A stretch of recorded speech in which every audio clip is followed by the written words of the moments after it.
Hey everybody, how's it going? I don't know if you can hear me. It's a pretty noisy place.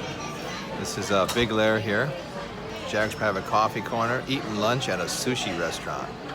I'm just gonna pan around. Well, I can't pan the camera, I guess, because they have signs everywhere saying, please do not record videos of the customers. Because a lot of people now, Instagram and whatever, come to sushi restaurants, these revolving sushi, these conveyor belt sushi restaurants, I guess you would call it in English, and they take photos or videos, and it annoys people, and I get it, you shouldn't do it. Oh, I've got two things coming, and then I'll show you what I've got. Okay, everybody, this one here is salmon with mozzarella cheese and a pesto sauce on top. Here we have salmon eggs and cucumber. Here we have crab meat mixed with mayonnaise. This one here is kind of a fun one. This has fried shrimp in the middle. It has egg, avocado, and then as you can see, it's got a different kind of fish, different fish eggs there. I forget what fish those are from. Is it not halibut? Oh, I forgot the name. Shoot. Anyway, it looks pretty good, huh? This is just part of my lunch here today. Hey patrons, how's it going? This is Big Lair here, Jack's Private Coffee Corner. It's December 5th, which is a Thursday. December 5th, Thursday. It's gotten kind of cold.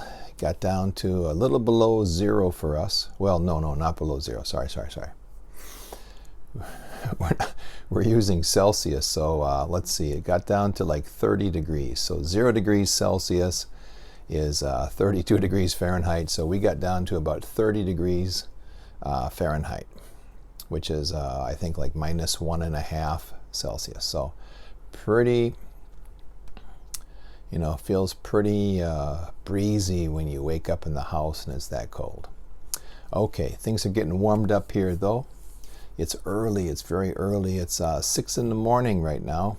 Thursday is a day that for a while I'll be traveling on Thursdays, so I have to catch a very early train and go to this place that's kind of near some mountains, which is really cool, but it takes a while to get there, so I've got to get up early, a little earlier than usual, and get this video out. What was I going to say? Oh yeah, probably some of you are wondering, what the heck does Big Lair do? I'm a consultant and I'm a teacher. Teaching is something I did for over 20 years. Yeah, I've taught at every level, elementary, junior high, high school, and university for 6.5 years. Now I do consulting work with a lot of different companies, and when I have time I also do teaching. So I enjoy teaching. In fact, let's see, I was just with some high school students yesterday. Someone asked me to fill in for a number of classes, and I said, yeah, sure, why not? That should be fun. And it was a lot of fun. Kids were good, very good. Well, I shouldn't say kids are good. That's a little too vague. What can I say? They're very engaged, very talkative. I'm a language teacher, right? I teach English. So I would say the kids were very engaged, had quite a high level of speaking for just being sophomores in high school. So very polite kids. So it was a good experience, and I really enjoy talking to high school kids to see what are they interested in, what are they doing, what are they thinking about life. Because you go through your whole childhood basically and teenage years in school, and then you reach the age of 18, which is a senior in high school, and people may have been asking you since the time you were about 15 or 16, hey, what do you want to do with your life? And then you hit 18 and boom, now you're supposed to have it all figured out. That's a messed up system in my opinion. It's very messed up. A lot of stress on kids. And kids in Japan here have an extreme amount of stress. You'd be surprised how many high school kids I've met, 16 and 17 years old, who have a considerable amount of gray hair. Like, Japanese, they all have black hair, right? These kids have a considerable amount of gray hairs already. So that's extreme stress, you know.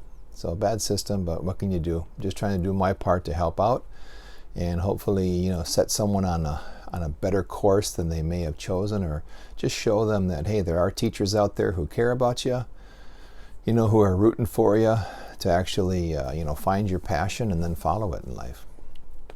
Okay, enough about that. Sorry for the digression.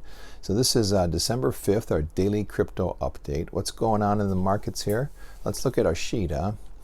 Wow, as you can see, if you look at the flesh-colored area, that says from, that says from 12.4 to 12.5. What's the price percent, you know, increase or decrease? We only have two coins that have increased in dollar terms. We have Theta, that's up 1.45%. Now that was down 6.5% yesterday. It was the biggest coin that was, or it was the coin that had the biggest down in price yesterday, and now it's one of the only ones that's up a little bit. Go to the bottom of our list here. We have Veritasium. It's up 3.34%. Yesterday it was down 5.25%. So just making up some gains here. Now Tezos yesterday was our biggest gainer at close to 5%. Today it's down 1.55%. And as you can see, everything else is down anywhere from 0.5% to close to 3%. So not too much going on here. You know, you can see a lot of red in the price percent plus or minus area. And let's see, how many coins have gained against Bitcoin? Well, Litecoin gained a little bit. We can see you would get 1.28 less Litecoin today than you would have yesterday. We can see Digibyte and Theta are about the same, which is really interesting. You know, they're both 2,600 and something, you know, less. Although Digibyte is, you know, less than 1/10 the price of Theta right now. And let's see what else we got. Doge gained a little bit, even though Doge hasn't been doing much. And of course we have Veritasium, made a pretty good gain. You know, you would get 23.16 less Veritasium for your Bitcoin, so that's okay. Veritasium is still in my, well, let's see, it's in my buy category right now because it's under 15. I have not had a chance to do any trading. I have some ideas of doing some trading with Pundi. I'm thinking of trading some Doge because, you know, the price is moving there a little bit. Pundi right now has some pretty clear ups and downs and has a range it's going in. Although it seems that the market is, you know, going down and slowly going down and down and down. Have we hit a bottom? I don't know. You know, I may get rid of a bunch of Pundi and then the price just keeps going down and then I'm kind of stuck out. Although with my system, as you know, I only sell a coin if 3 conditions are met. So I'm happy if I sell it. Even if the price goes down, I have 2 other options in place. So that's not really an issue for me. Okay, what else? Boy, you know, since I talked about Monero and Litecoin having this relationship where they would at times meet at the same price, that has not happened since I mentioned it. Kind of funny. Monero is doing better than Litecoin. Let's see now, if we go over to this percent to all-time high, we can see that Pundi is getting close to the 10,000%, right?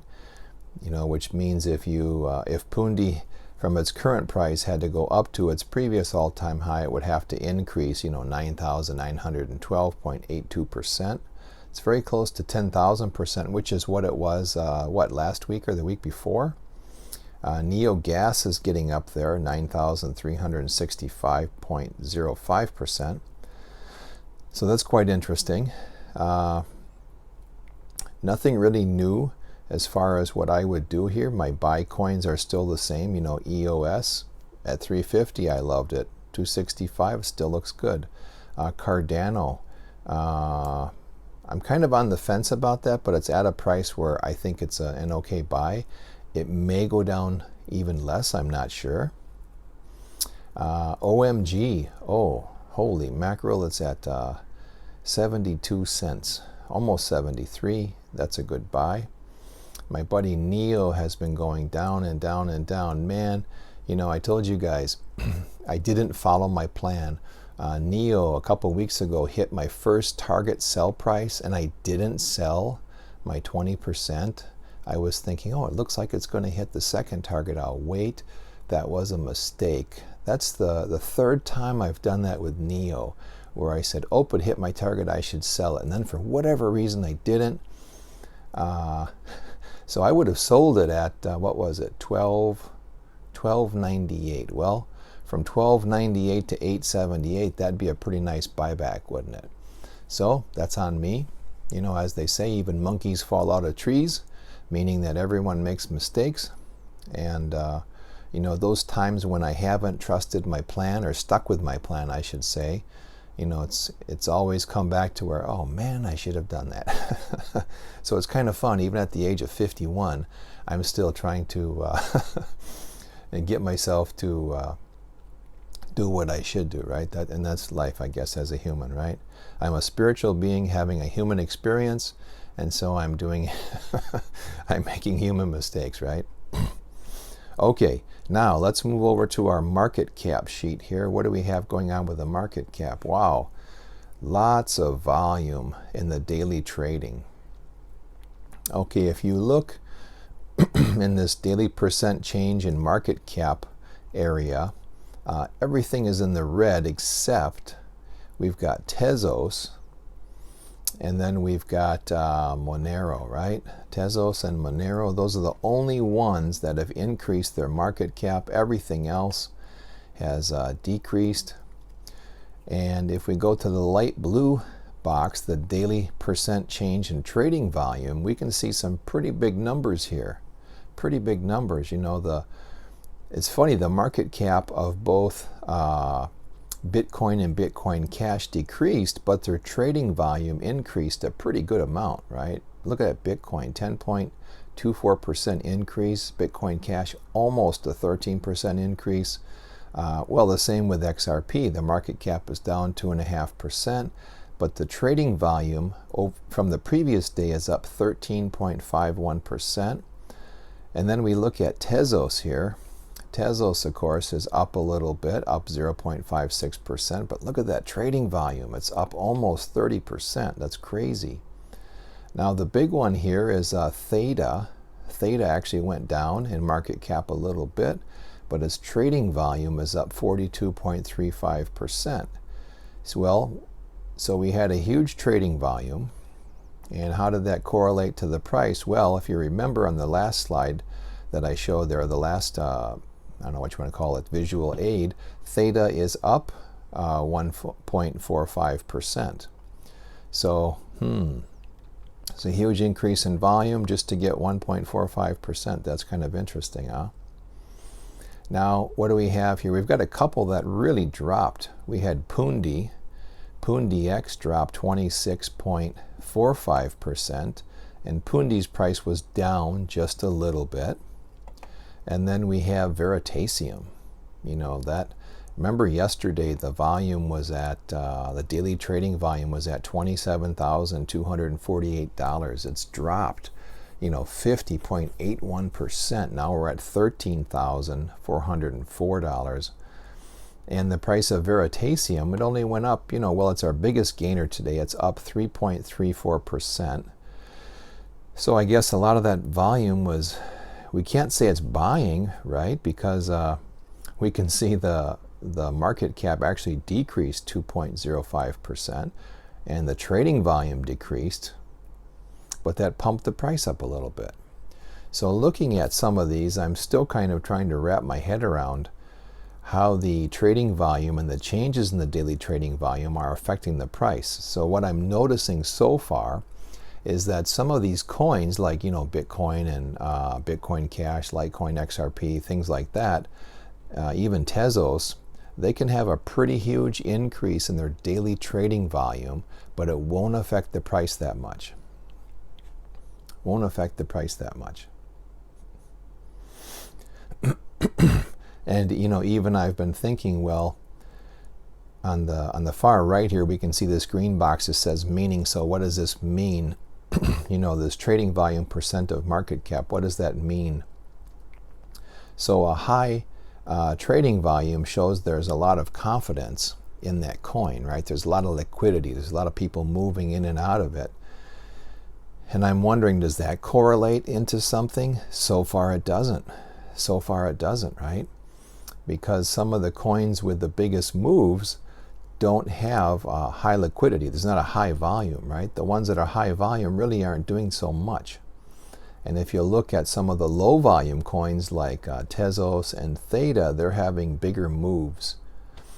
And well, it doesn't surprise me that, Pundi X and Veritasium had a big decrease because, those are low volume coins, There's not a lot of people wanting to get in and out of those coins. So that makes sense. But I'm still trying to wrap my head around how this market cap and trading volume changes affect the price in the cryptocurrencies. Some of them I can see.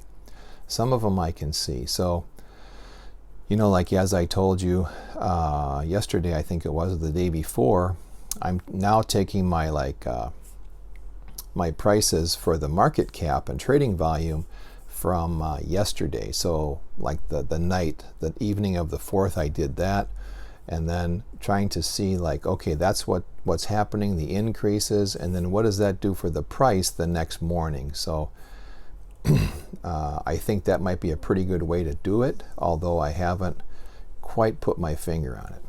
Okay, well, I hope this was helpful, you guys. This is what I've got here for the information.